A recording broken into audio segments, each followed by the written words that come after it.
and the cloud catcher. Once upon a time, in a cozy little village tucked between green, sleepy hills, lived a curious girl named Lee. Lee had the brightest eyes in the village and the wildest imagination. But more than anything, Lee loved clouds. She loved to lie in the grass for hours, watching them swirl and stretch and puff into funny shapes like cats, castles, and cotton candy dragons. Every day, she would wave at them and whisper, "Hello up there. I wonder if you ever wave back." But one morning, when Lee opened her window, something felt off. She rubbed her eyes and looked again. No clouds, not even a wisp. The sky was a flat, endless blue. The sun beamed too hot.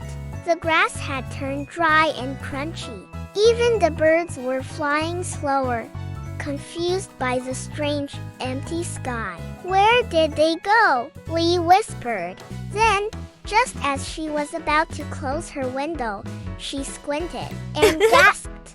High above, nearly invisible, was a tiny rope ladder dangling from the clouds, or where clouds should be. Lee's heart raced.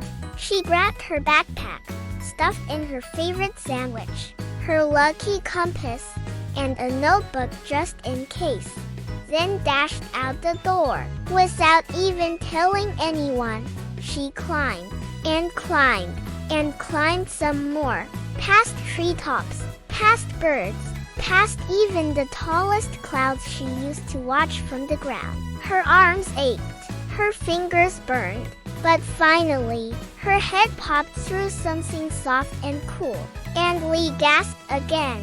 Before her was a village in the sky. There were cloud houses floating on bubbles, cloud sheep bouncing lazily through the air. Even the wind sounded like music. But in the very center stood something very strange. A giant net was scooping up clouds and stuffing them into glowing glass bottles. The clouds inside looked sad, trapped, some even crying little misty tears. Behind the net stood a creature round like a balloon, with stormy gray eyes and wild, swirly hair. He grumbled and puffed and shoved clouds into jars. Lee stepped forward. "Hey, what are you doing to the clouds?" The creature spun around. "I'm Nimbus," he growled, "and clouds are mine. They were always mine, before people started taking them. Now I'm taking them back." Lee crossed her arms. "You're stealing them. My village is hot and dry. The flowers are wilting." "But did anyone say thank you?" "No, so now, they're mine again." Lee paused. Nimbus didn't seem evil, just hurt. She noticed he had a torn sketchbook beside him filled with beautiful drawings of clouds. Some were silly, some were magical, some looked just like the ones she used to see from the ground. "You made all these?" she asked gently. Nimbus blinked. "I did. Before they were stolen."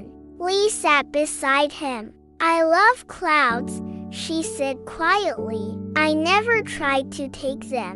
I just like to imagine where they came from." Nimbus looked at her. "No one's ever said that before." Lee smiled. "What if we made new clouds together? Ones you're proud of, but ones we can all enjoy." Nimbus tilted his head. "Together," she nodded. "You don't have to hide them in bottles. You can share them. We could make bunny clouds, and flying turtle clouds, and ones that smell like pancakes." Nimbus blinked his stormy eyes. Then, slowly, he smiled. Foo-whoosh! He let the net go, and all the trapped clouds zoomed into the sky, free and joyful. That afternoon, Lee and Nimbus created the most incredible clouds the world had ever seen. They made ice cream clouds that melted into gentle rain, dragon clouds that twirled and blew tiny breezes through the trees, They even made a rainbow parade of clouds that waved down to the village. Back on the ground, everything changed. Rain returned in soft, happy drops. The grass turned green again. The birds sang louder, and the village children cheered when they saw bunny-shaped clouds hopping across the sky. From that day on, Nimbus no longer bottled clouds. Instead, he and Lee became the world's very first cloud creators, designing dreams in the sky for everyone to see.